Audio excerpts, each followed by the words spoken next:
ഇന്നുണ്ടല്ലോ evening എനിക്കൊരു cute അണ്ണാറക്കണ്ണനെ കിട്ടിയിട്ടോ.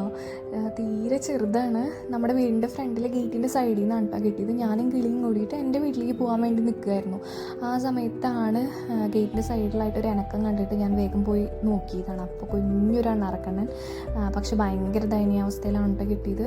മേല് full ഉറുമ്പായിരുന്നു അതിൻ്റെ.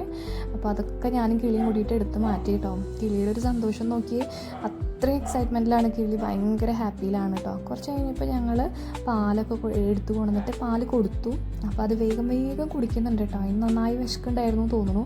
പാവം വേഗം കുടിക്കുന്നുണ്ട്.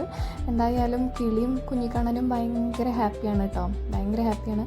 കണ്ണൻ അതിൻ്റെ ഇടയിൽ ഇങ്ങനെ കൈ നീട്ടിയൊക്കെ വന്നു കേട്ടോ. ചിലപ്പോൾ എങ്ങാനും കൊടുത്തു കഴിഞ്ഞിട്ടുണ്ടെങ്കിൽ അതിനെ പീച്ച് കളഞ്ഞാലോ എന്ന് പേടിച്ചിട്ട് കൊടുത്തില്ല. ഇപ്പോൾ രണ്ടാമത്തെ ട്രിപ്പാണ് ഇപ്പോൾ വീണ്ടും പാല് കൊടുക്കണത് കേട്ടോ. അവന് പാല് മതിയായിട്ടില്ല തോന്നുന്നുണ്ട്, വേഗം കുടിക്കുന്നുണ്ട് ആള്. പിന്നെ അത് കഴിഞ്ഞിട്ട് എന്താ പറയുക, എനിക്ക് ചെറുപ്പത്തിൽ ഇതുപോലെ തന്നെ ഈ പ്രായത്തിലുള്ള അണ്ണാറക്കണ്ണനൊക്കെ കിട്ടിയിട്ടുണ്ട് കേട്ടോ. അപ്പോൾ ആ ഒരു എക്സൈറ്റ്മെൻറ്റും കാര്യങ്ങളൊക്കെയാണ് എനിക്ക് കിളിയുടെ ഫേസിൽ ഇന്ന് കിട്ടിയത്. ചെറുപ്പത്തിൽ ഞാൻ എങ്ങനെയാണോ അതേപോലെയൊക്കെ തന്നെയാണ് കേട്ടോ. അപ്പോൾ കിളി ഇത് അവളുടെ ഫ്രണ്ട്സിനൊക്കെ വിളിച്ച് കാണിക്കുന്നുണ്ട്, റോഡിൽ കൂടെ പോണവരൊക്കെ വിളിച്ച് കാണിക്കുന്നുണ്ട് കുഞ്ഞൊരു അണ്ണാറക്കണ്ണനെ കിട്ടിയെന്ന് പറഞ്ഞിട്ട്. കിളിക്ക് സത്യം പറഞ്ഞു കഴിഞ്ഞാൽ ഇത്രയും കുഞ്ഞൊരു അണ്ണാറക്കണ്ണനെ കണ്ടിട്ടില്ല എന്നാണ് പറഞ്ഞത്. അവൾ ഭയങ്കര ഹാപ്പിയാണ് കേട്ടോ. പക്ഷേ എന്താ പറയുക, ഇതിൻ്റെ അമ്മ അപ്പോൾ ഇതിനെ അന്വേഷിക്കുന്നുണ്ടാവില്ല അല്ലേ, പാവം. അപ്പോൾ ഗേറ്റിൻ്റെ അങ്ങനെ മതിലിൻ്റെ അവിടെ ആയിട്ട് അമ്മ വെച്ചോളാൻ പറഞ്ഞു. പക്ഷേ എനിക്കൊരു ധൈര്യമില്ല, ഇതിനെ വല്ലവരും പിടിച്ചുകൊണ്ട് പോയാലോ, വല്ല ജീവി എങ്ങാനും പിടിച്ചാലോ വെച്ചിട്ട്. അപ്പോൾ അത്രയേ ഉള്ളൂ. Tata, bye, take care.